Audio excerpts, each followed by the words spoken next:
सवाल तो यही था ना प्रेम शुक्ला जी, आप जितने लोग भी हैं, जो भी हमारे मेहमान हैं, पॉलिटिकल पार्टीज के कुछ लोग हैं, कुछ पॉलिटिकल एनालिस्ट हैं, कुछ स्पोक पर्सन हैं और दर्शक हैं, पूरा भारत, और चूंकि आज तक भारत के अलावा पूरे हर जगह विदेशों में भी देखा जाता है, और जो सनातन के अनुयायी हैं और जो भी टीका टिप्पणी या सवाल खड़े करते हैं, या दूसरे देश में क्या इतनी आजादी होती है कि आप टीका टिप्पणी कर सके? क्या यह सहिष्णुता नहीं है? देखिए, किसी देश में यह सहिष्णुता नहीं है, बल्कि जो है एक धर्म विशेष के ऊपर सतत लक्षित करके उस पर आक्रमण करने की एक सुनियोजित षड्यंत्र है ये। आप मुझे कृपा करके बताइए, भी श्रीमान राजनीतिक विश्लेषक तौसीफ खान जी कह रहे थे कि उन्होंने कोट किया पेरियार जी को, इसलिए कहना उनका जायज है। अब कोई सलमान रश्दी को कोट करके इस्लाम को गाली मारे तो गाली दे तो तौसीफ खान उसको जायज कहेंगे कि उस पर मौत का फतवा निकलेगा? कृपा करके मुझे बताइए। कोई डेनियल पाइप्स को जो है कोट करके इस्लाम को गालियां दे, कोई रंगीला रसूल को उद्धृत करके इस्लाम को गालियां दे, तो क्या स्वीकार होगा? क्या इस्लाम में तो जाति की व्यवस्था ही नहीं है। अल्लामा इकबाल लिख के जवाब शिफा में एक ही सफ में खड़े हो गए, महमूद और अयाज, न कोई रहा बंदा न कोई बंदा नवाज। उसके बाद भी जो है आपकी तमाम जातियां, चुड़ियार, मणियार, क्या क्या 50 जातियां हैं, कसाई, दूसरा सब जातियां आपने जो है इस्लाम में ला रखी है। तो आप उन जातियों को नष्ट करने के लिए, इस्लाम में रिफॉर्म लाने के लिए इस्लाम की आप किसी बीमारी के साथ तुलना करने का गुनाह कर सकते हैं क्या? ईसाइयत में, भाई ईसाइयत में पूरी दुनिया में कई जातियां नहीं है, लेकिन भारत में आते ही इतिहास ईसाई कहता है हमको वनवासी होने का भी लाभ लेना है, हमको दलित होने का भी लाभ लेना है, और ये सार्वजनिक तौर पर हमारे जो है संसद तक में चर्चा का विषय बनता है। इस आधार पर आप ईसाइयत को गालियां देंगे, उसको बीमारियों से उसकी तुलना करेंगे? तो नहीं कर सकते ना। विजय शंकर तिवारी जी, विजय शंकर तिवारी जी, हमेशा जो है हिंदू और सनातन को ही क्यों टारगेट किया जाता है? 10 सेकंड और आशुतोष भाई, 10 सेकंड। ठीक है, बोल लीजिए, बात पूरी कर लीजिए। आशुतोष भाई, मुझे कृपा करके बताइए ना, अभी जो है इस्लाम के विरुद्ध टिप्पणी करके कोई मंत्री परिषद में बना रह सकता है क्या? नीतीश कुमार के, लालू प्रसाद यादव की, चंद्रशेखर जी बने हुए हैं। इस्लाम के खिलाफ टिप्पणी करके, ईसाइयत के खिलाफ टिप्पणी करके कोई समाजवादी पार्टी बने रह सकता है क्या? कोई इस्लाम के खिलाफ टिप्पणी करके डीएमके के स्टालिन की सरकार का मंत्री बना रह सकता है क्या? कोई इस्लाम को और ईसाइयत को गाली देने के बाद वो राहुल गांधी के नेतृत्व वाले गठबंधन का सदस्य बना रह सकता है क्या? लेकिन हिंदुओं को स्वयं पहले शुरुआत करते हैं राहुल गांधी, हिंदुत्व पर प्रश्न खड़ा करते हैं, फिर आरजेडी, फिर समाजवादी पार्टी, फिर जो है मुस्लिम लीग, फिर डीएमके। ये क्या है भाई? क्यों आप गालियां दे रहे हैं? और आप राजनीतिक दल हैं। आप अगर कोई धार्मिक, ये कोई तर्क वितर्क जो है दो धर्म धुरंधरों के बीच हो रहा हो, एक ईसाइयों का जो है खड़ा हुआ पोप और यहाँ शंकर कोई धर्माचार्य खड़ा हो, तो समझ में आता है कि आप एक दूसरे के धर्म पर चर्चा कर रहे हैं। कौन चर्चा कर रहा है? एक मंत्री क्यों कर रहा है चर्चा? ताकि जो है उस धर्म समुदाय विशेष के लोगों को अपमानित किया जा सके, उनको जो है कहा जा सके कि आप छोटे हो, गलत हो। आप ईसाइयत में आइए ना, बात करके दिखाइए, कौन मना कर रहा है आपको? फिर आइए पूरी चर्चा कर ली जाए समग्रता में। ठीक है, पेंटापति जी, श्रीमान जो है पेंटापति जी के पुत्र, ठीक है, और कर ले चर्चा। तो इसका हम जवाब ले लेते हैं ना। पेंटापति पुलाराव जी, जवाब दीजिए। प्रेम शुक्ला, ऐसा है ये, आज ये डिस्कशन क्यों है हमको नहीं मालूम है, क्यों है? वो क्लैरिफिकेशन दिया था, स्पष्ट किया था, मैं ऐसा नहीं बताया। नहीं, क्लैरिफिकेशन किसका, ये भी क्लियर कर दीजिए, आपका या पार्टी का, डीएमके का? गलत व्याख्या क्या क्या हो गई वो बताया। उनके स्टेटमेंट का वैल्यू देने पड़ेगा। नहीं सर, किसी का आप रेफरेंस दे रहे हैं, ऐसे तो नहीं देंगे कि गलत स्टेटमेंट हो गया। आप किसी का रेफरेंस दे रहे हैं और आप ये स्टेटमेंट दे रहे हैं, बाकायदा पढ़कर दे रहे हैं। सर एक सेकंड और लूंगा आपका। एक तो आप पढ़कर बोल रहे थे जब बयान दे रहे थे, उदयनिधि के बारे में हम कह रहे हैं, माइक पर है, पब्लिक है, आप पढ़कर एक तो बोलते चलिए हो सकता है स्लिप ऑफ टंग हो गया, लेकिन जब आप पढ़कर देते हैं तो ये तो नहीं हुआ स्लिप ऑफ टंग, लिखकर लाते हैं, सोच समझकर लाते हैं, फिर ये स्टेटमेंट आपकी हुई ना, आपकी पार्टी की हुई, व्यक्तिगत हुई? आपकी पार्टी है, कोई भी पढ़ा लिखा वो सब है, उसके बाद क्लैरिफिकेशन दिया, वो एक्सेप्ट करने चाहिए। वो क्या बोला, मैं ऐसा, मेरा व्यू ऐसा नहीं है, मेरा बिलीफ ऐसा नहीं है, वो स्पष्ट किया था। उनको मीनिंग नहीं है, वो अच्छा नहीं है, क्यों है? वो ही वेंट बैक, मतलब पीछे अच्छा हमारा, करने चाहिए। अच्छा हमारा, अगर अच्छा हो गया श्रेय मिला तो, और कड़वा जिसे कहते हैं हिंदी में थू। प्रेम शुक्ला जी का हमने रुक किया था। अब ये सवाल मैं विजय शंकर तिवारी जी से ले लेता हूं। विजय शंकर तिवारी जी, समझना चाहूंगा और सबको समझना चाहिए कि इसके पीछे क्या रणनीति हो सकती है। जब भी कोई स्टेटमेंट, और खासकर कहा जाता है, आप भी जानते हैं कि सियासत में एक मायने नहीं होते हैं, अगर एक स्टेटमेंट दिया गया है तो उसके कई मायने होते हैं। तो ये पूरा मायने जरा समझाइए, हम भी आज तक नहीं समझ पाए हैं, और देशवासियों को जरा समझाइए आसान शब्दों में। जो बार बार टारगेट किया जाता है सनातन को, और वोट बैंक के पीछे क्या, वोट बैंक, मुझे ये भी समझा दीजिए जरा, जो भी प्रतिशत होता है, क्या ऐसे स्टेटमेंट से वोट बैंक बढ़ जाता है या घट जाता है? मैं ये कहता हूं आशुतोष जी कि ये जो राजनीतिक पार्टियां कॉलोनियल माइंडसेट के साथ बैठी हुई हैं, वो वास्तव में वोट को लेने के लिए इतना नीचे गिर गए हैं कि अपने धर्म को नीचा दिखाने से पीछे नहीं हटते हैं।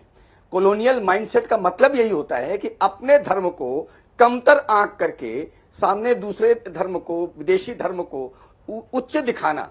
इसमें इनको ये कहते हुए शर्म तो बिल्कुल नहीं आती है। इन पर आप कैसे विश्वास करेंगे जो अपने धर्म के नहीं होते, जो अपने पूर्वजों के नहीं होते, अपनी सोच के नहीं होते, अपने सनातन के नहीं होते हैं, उनको कैसे कर सकते हैं? अभी ताजा जब चंद्रयान 3 अभी गया पहुंचा चंद्रमा पर, तो हमारे देश के जो इसरो के प्रमुख हैं, उन्होंने क्या कहा?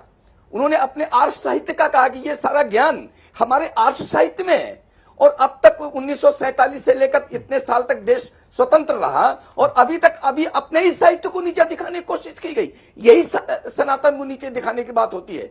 मैं कहता हूं कि इस प्रकार के लोग बेनकाब होने चाहिए कि जो केवल वोट के लिए देश को धराशायी करने से पीछे नहीं छूटते हैं, देश को अपमानित करने से पीछे नहीं हटते हैं, और इसके लिए यानी इस्लाम को आगे बढ़ाना है, ईसाई को आगे बढ़ाना है, और उसके लिए सनातन को हटा देना है, हिंदू को हटा देना है, सनातन को समाप्त करने की बात करना है। और ये वो लोग बोलते हैं आशुतोष जी जिन्होंने संविधान की शपथ लेकर के मंत्री पद हासिल किया है।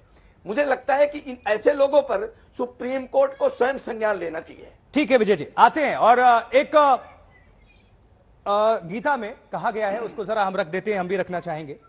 गीता में सनातन का अर्थ क्या है, संस्कृत में पढ़ देता हूं, फिर हिंदी का मतलब बता देता हूं।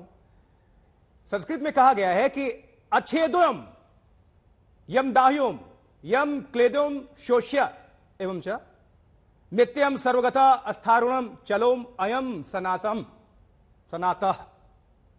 अर्थात है कि अर्जुन कहते हैं, श्री कृष्ण, जो छेदा नहीं जाता, जो जलाया नहीं जाता, जो सूखता नहीं, जो गीला नहीं होता, जो स्थान नहीं बदलता, ऐसे रहस्यमय और सात्विक गुण तो केवल परमात्मा में ही होते हैं, और जो सत्ता इन दैवीय गुणों से परिपूर्ण हो वही सनातन कहलाने का योग्य है। थोड़ा आगे इस श्लोक के माध्यम से भगवान श्री कृष्ण कहते हैं, जो ना तो कभी नया रहा, जो ना तो कभी पुराना हुआ और ना ही होगा, ना ही इसकी शुरुआत है और ना ही इसका अंत है, अर्थात ईश्वर को ही सनातन कहा गया है।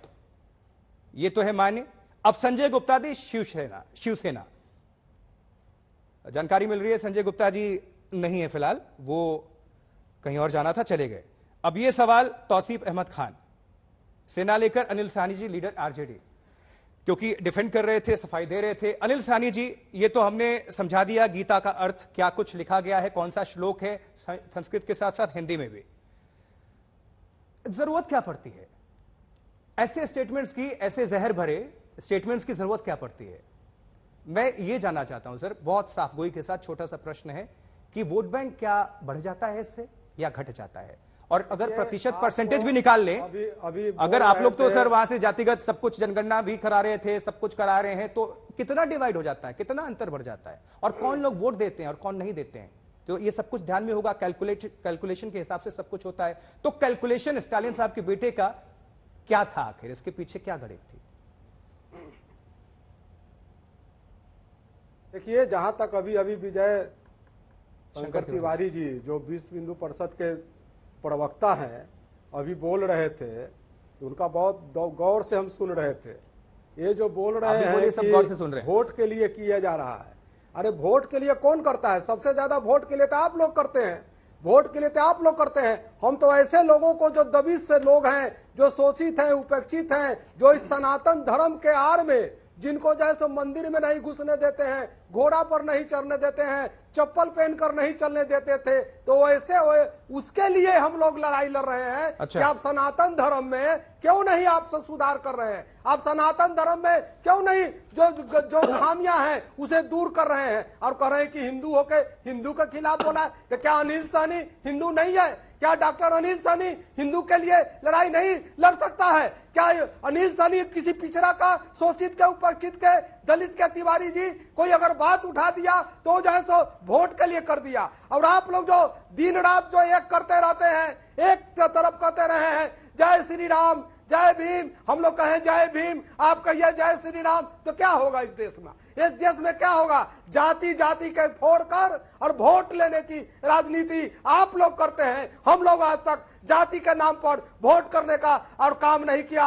हम लोग जो आज तक शोषित और उपेक्षित रहा है, जो लोग आज तक जिसको धर्म के नाम पर जिसे आज पीछे रखा गया है, उसकी लड़ाई हम लोग लड़ते हैं। अच्छा। उसकी बात को उठाते हैं। क्या आपको इसमें संशोधन करने में आपको क्या जाता है? क्या ठीक हम है। पूजा पाठ प्रेम नहीं शुक्ला करते जी हैं? जवाब दीजिए। हमारे दूरा पर शिव प्रेम का शुक्ला जी मंदिर जवाब है, दीजिए। हम डेली पूजा करते हैं। तो आप जो है सो आप कहिएगा कि आप जाति और वोट के लिए कर रहे हैं? तो जाति वोट के लिए नहीं कर रहे हैं। आरजेडी कोई काम नहीं कर रही है, ये कहना है उनके नेता नेता का। अनिल सहनी जी, अच्छा ठीक है, उसके पहले विजय शंकर जी कुछ हाथ उठा रहे हैं। जी विजय शंकर जी, गरीबों के स्वाभिमान के लिए जी, लालू जल्दी से यादव बात ने पूरी कर लीजिए। शोषित उपेक्षित गरीब गुरबा के मैं- लिए सनी लड़ाई साहब, एक लड़ा। सेकंड बस। उसके लड़ाई पर, उनके पद चिन्हों पर चलकर हम लोग लड़ाई लड़ रहे हैं। जी विजय जी, मैं आशुतोष जी इतना कहना चाह रहा हूं, अनिल सैनी जी भी बोल रहे थे, केवल एक प्रश्न का मेरे उत्तर दे दें कि ये जो चाहे दलित समाज है, वास्तव में भारत का ये छुआछूत जो है, हमारे यहाँ हमारे बाला साहब देवरस जी ने, जो हमारे सरसंचालक रहे, उन्होंने कहा कि इस देश में अगर छुआछूत पाप नहीं है तो कुछ भी पाप नहीं है, यानी बहुत बड़ा जघन्य पाप है, ये हमारे यहाँ सरसंचालक जी ने कहा। और देश में सर्वाधिक जमीन में जाकर अगर कोई काम कर रहा है तो संघ संगठन काम कर रहा है ताकि ये छुआछूत मिटे। लेकिन मैं एक चीज अनिल जी से पूछना चाहता हूं कि दलितों पर सर्वाधिक अत्याचार, उन बच्चियों के साथ बलात्कार, ये कौन करता है? इस्लामिक लोग करते हैं। आप निकाल कर देख लीजिए, इतनी सारी घटनाएं देश में होती हैं, अनिल सहनी जी उन पर कुछ नहीं बोलते हैं। आपस में अगर कोई झगड़ा हो गया तो उसको लेकर आसमान पर खड़े हो जाते हैं, लेकिन कहीं भी इस प्रकार की घटना इस्लामिकों के द्वारा अगर दलितों के साथ हो जाए, एक भी शब्द नहीं बोलते हैं। ये कौन सा संविधान है भाई? जो हमारे अंबेडकर जी जो हमेशा विरोध में रहे, ठीक है, जिन पर विश्वास नहीं किया, उनके ठीक है सर, थोड़ी वक्त की कमी है तो जल्दी जल्दी मैं सबका अपना स्टेटमेंट ले लेता हूं और सबसे एक एक सवाल ले लेता हूं। तौसीफ अहमद खान साहब, पॉलिटिकल एनालिस्ट, आप तो पॉलिटिकल एनालिस्ट हैं, आप राजनीति को बहुत बारीकी से देख रहे हैं और विश्लेषित करते हैं। तौसीफ जी, मुझे यह समझाइए कि जो इंडिया गठबंधन है, सब एक मंच पर हैं, लेकिन सबकी राय तो अलग अलग है। अब कोई सनातन के खिलाफ है, कोई सनातन के विरोध में है, लेकिन जो मैक्सिमम पार्टियां हैं और उनके जो लोग हैं, जो नेता हैं, जो बड़े चेहरे हैं, सनातन के खिलाफ तो सभी नहीं है। तो फिर कैसे लेकर आएंगे? अभी तो प्रधानमंत्री पद की दावेदारी, अभी बहुत कुछ है, और ऐसे अगर अभी 2024 में भी थोड़ा वक्त बाकी है, उसके पहले तो तमाम अभी बम फूटेंगे, तो सबको लेकर कैसे जाएंगे और कैसे आप समर्थन देंगे? आपसे भी पूछ लेता हूं, क्या आपका स्टैंड क्या है? क्या ऐसे होना चाहिए किसी भी धर्म को लेकर, मजहब को लेकर टीका टिप्पणी, सवाल खड़े किए जाने चाहिए? क्योंकि यही अगर सवाल किसी दूसरे धर्म विशेष या मजहब पर हो जाए तो क्या आप लोग एक्सेप्ट कर पाएंगे? सिंपल प्रश्न।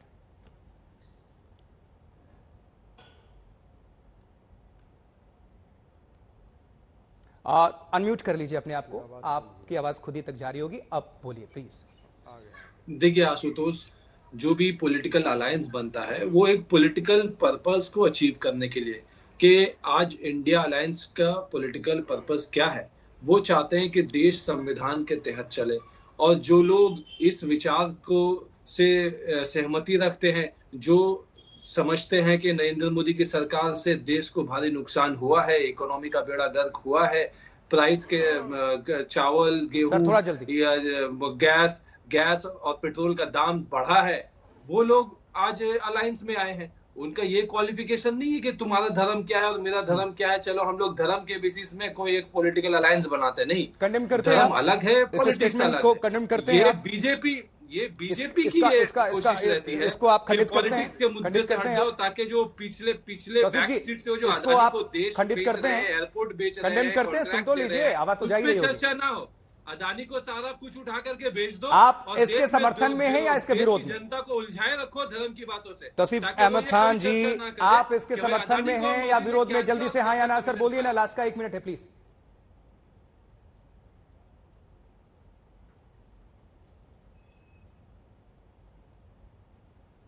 चुप हो गए, चलिए। हेलो प्रेम शुक्ला जी, अब मैं आपसे सवाल लेना चाहूंगा। ये अब आपकी पार्टी का स्टैंड 2024 बहुत करीब है, एक सनातन के समर्थन में है, एक सनातन के विरोध में। लेकिन सब कुछ कहा गया है सर, सनातन का मतलब जहां तक समझ में आता है और जो समझाया गया, जो हमने देखा है, सद्भावना, सबको साथ लेकर चलना, सबको साथ लेकर आगे बढ़ना। तो ये स्टेटमेंट कहां साथ लेकर सबको चल रहा है? ये तो तोड़ रहा है। नहीं, वही तो मैं कह रहा हूं, अगर मान लीजिए इनको जो है कांग्रेस प्रणीत गठबंधन को ये लगता है कि हमको धर्म की राजनीति नहीं करनी चाहिए, तो इस आधार पर तो पहला ही काम उनको करना चाहिए कि स्टालिन को पार्टी से निकालना चाहिए। कांग्रेस उस गठबंधन दल की सदस्य है, मंत्रिपरिषद में उनके भी साथी हैं। तमिलनाडु के मंत्रिपरिषद से तत्काल मारन को निकाल ले जाने की मांग कांग्रेस ने और उनके सहयोगी दलों ने करनी चाहिए कि भाई आप जब हम बैठे मुझे बताया जा रहा है कि सिर्फ कुछ मिनट हमारे पास है, वक्त की कमी है, जल्दी से मैं एक प्रश्न कर देता हूं। आप क्यों इसलिए कर रहे हैं? गोपाल इटालिया हो, आम आदमी पार्टी के पूर्व प्रेसिडेंट जो गुजरात के थे, या फिर स्वामी प्रसाद मौर्य हो, या फिर बिहार के शिक्षा मंत्री चंद्रशेखर हो, इसमें बहुत फहरिस्त लंबी है। ये जो लोग भी इस तरह के स्टेटमेंट देते हैं, उसके मायने मतलब क्या है, उसके पीछे क्या मंशा है? जल्दी से प्रेम शुक्ला जी। उसके पीछे की मंशा है कि हिंदुओं को गाली देकर एक वर्ग विशेष के लोगों को प्रसन्न करके उनको आकर्षित करना। हिंदुओं को गाली देने पर कौन प्रसन्न होता है? ठीक। हिंदुओं से धर्मांतरण कौन कराता रहा है?